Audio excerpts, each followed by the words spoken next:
কিন্তু প্রধান মশাই, কংসের এই আংটি নিয়ে কি করব আমরা? এই আংটিটা আমাদের তাকেই দেওয়া উচিত যার জন্য এই কাজ সম্ভব হয়েছে, আর উনি হলেন গোপাল।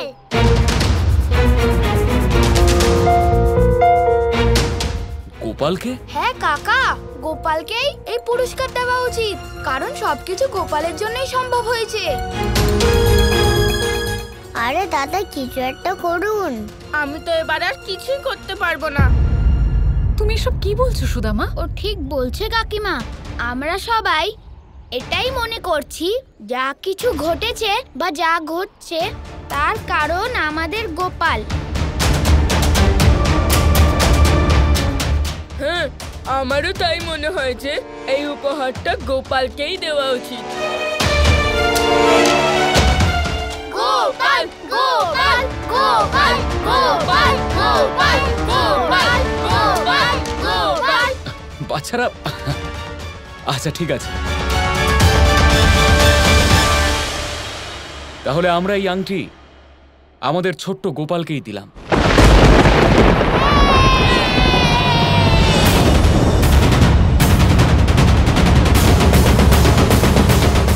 একদম না। আমার গোপাল ওই কংসের দেওয়া কোনো জিনিসে হাত পর্যন্ত দেবে না। আরে আমার এইটুকু কথা তো শুনুন আর্য, তারপর আপনার যা খুশি তাই করুন। গোপাল এই আংটি কিছুতেই নেবে না।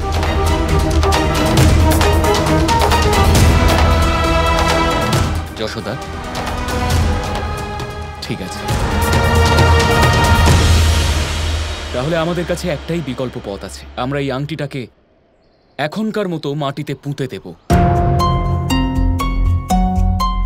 আর যদি কোনোদিন এই আংটির প্রয়োজন হয় তখন দেখা যাবে এটা নিয়ে কি করা যায়। যাক, ভালো হয়েছে। না দাদা, এখনো দলকে বোঝানো বাকি আছে।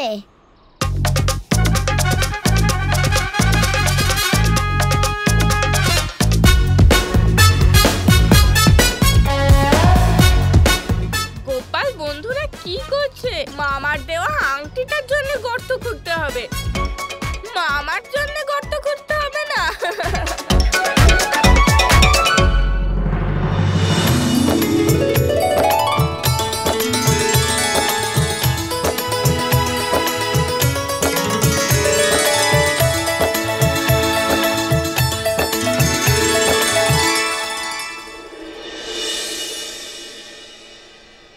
দাদা, আমরা যখন আংটিটা রাখছিলাম তখন তুমি কিছু বললে না কেন? তুমি কি আমাদের কথার সাথে একমত ছিলে না? কোন কথার সাথে? এটাই যে যা কিছু চমৎকার হয়েছে তা ভগবানের জন্য নয়, বরং আমাদের গোপালের জন্য হয়েছে। তুমি কি একমত নয়? না। কেন? গোপাল, এরা নিজেরাও বিপদে পড়বে আর আমাকেও বিপদে ফেলবে। কিছু একটা করো। গোপাল, এবার তুমি প্রধান মশাইকে বোঝাও যে এই সব তুমি করেছো। দাদা, এই যা হচ্ছে সেটা ঠিক হচ্ছে না। ওদের এরকম ব্যবহারে অন্য দেবদেবীরা দুঃখিত না হয়ে পড়েন। গোপাল তো এখনো ছোট, তাই না? কথা বলতে পারে না। ও কথা বলতে পারলে বলে দিত। দলকে বোঝাতে হবে দাদা। দেখো, বিষয়টা এরকম নয়। আমাদের জীবনে ঈশ্বর খুব গুরুত্বপূর্ণ ভূমিকা পালন করেন। উনি হলেন আমাদের দাতা, আমাদের দেখাশোনা করেন, আমাদের রক্ষা করেন। আর সেই জন্যই আমাদের সবসময় ঈশ্বরের কাছে কৃতজ্ঞ থাকা উচিত। উনি যদি না থাকতেন তাহলে এই বিশ্ব অচল হয়ে যেত। তাহলে এবার সবাই মিলে বলো, অম্বিকা মায়ের জয়।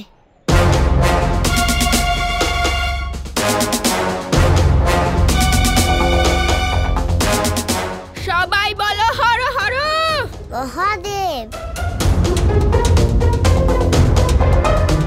তাহলে সবাই মিলে বলো, দেবরাজ ইন্দ্রের জয়।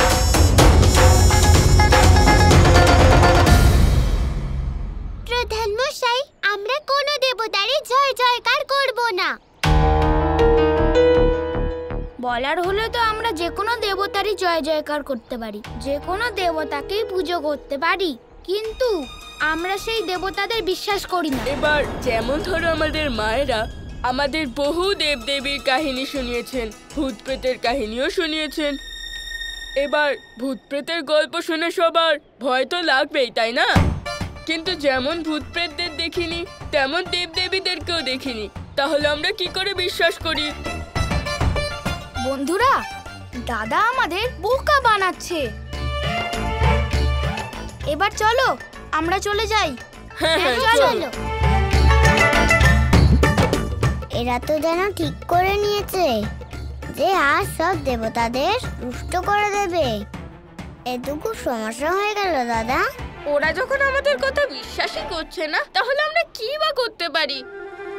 আমার তো মনে হচ্ছে এই বিষয়ে কোনো দেবদেবী রুষ্ট হবেন না। দাদা, সকল দেবতাগণ এটাই ভাববেন যে নারায়ণ কৃষ্ণ অবতার রূপে পৃথিবীতে লীলা করতে এসেছেন, আর সকলে তার বাল্য রূপকে বেশি গুরুত্ব দিচ্ছে, বাকি দেবতাদের নয়। কিন্তু ঈশ্বররা এরকম করে কেন ভাববেন? কারণ সকল দেবতারা এটাই চাইবেন যে এই পৃথিবীতে যেন তাদেরও আরাধনা হয়। মহাদেব, এসব ঠিক হচ্ছে না কিন্তু। ধনুক তো আপনিই দিয়েছেন, সবকিছুই আপনি করলেন, কিন্তু এই বাচ্চারা তো কৃষ্ণের স্তোত্র পাঠ করছে। এ আপনি কি বলছেন ইন্দ্রদেব? ওরা এখনো শিশু। ওরা এখনো শিশু, সেটাই তো সমস্যা দেবী পার্বতী। শিশুদেরকে আমরা যে সংস্কারে বড় করব, যা শিক্ষা দেব, বড় হয়েও তাদের মনে এর প্রভাব থেকেই যাবে। এখন থেকেই ওদের মনে আমাদের প্রতি অবিশ্বাস সৃষ্টি হচ্ছে, আর যখন এই বাচ্চারা বড় হবে তখন ওদের আমাদের প্রতি কোনো বিশ্বাস, কোনো ভরসা কিছুই থাকবে না। না ইন্দ্রদেবকে ভক্তি করবে, না আমাকে, না আপনাকে, আর না মহাদেবকে ভক্তি করবে। এমনকি এই শিশুরা নারায়ণকেও ভক্তি করবে না। ওরা শুধুমাত্র নারায়ণের বাল্যরূপ শ্রীকৃষ্ণকেই বিশ্বাস করবে। আরাধ্য, এ আপনার কেমন লীলা, যে লীলায় আপনি নিজেই আবদ্ধ হচ্ছেন এবং অন্য দেবদেবীদেরও রুষ্ট করছেন? এটা তো ঠিক নয়, তাই না?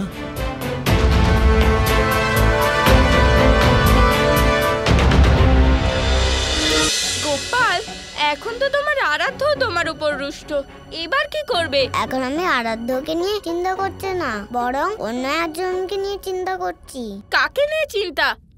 যিনি এখনো বাল্যরূপে আছেন, আমি তাকে নিয়ে চিন্তা করছি। আমাদের দল ভগবানকে মানে না, এটা উনি কখনো স্বীকার করে নেবেন না। গোপাল, তুমি বলছো নাকি ভয় দেখাচ্ছ? উনি কে? তিনি হলেন গণেশ।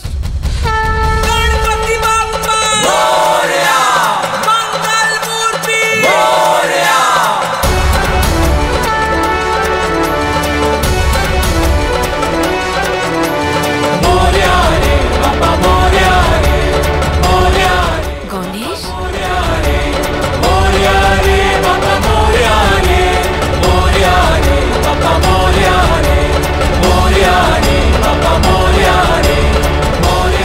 প্রণাম পিতাশ্রী, প্রণাম মাতাশ্রী। গণেশ, কতদিন পর তোমার দর্শন পেলাম। নিজের মায়ের হাতের মোদক খেয়ে মুখ মিষ্টি করো।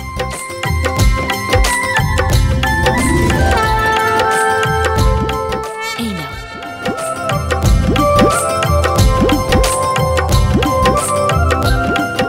না মাতা, আমি আজকে মোদক খেতে আসিনি, আমি পিতাশ্রীর সঙ্গে কথা বলতে এসেছি।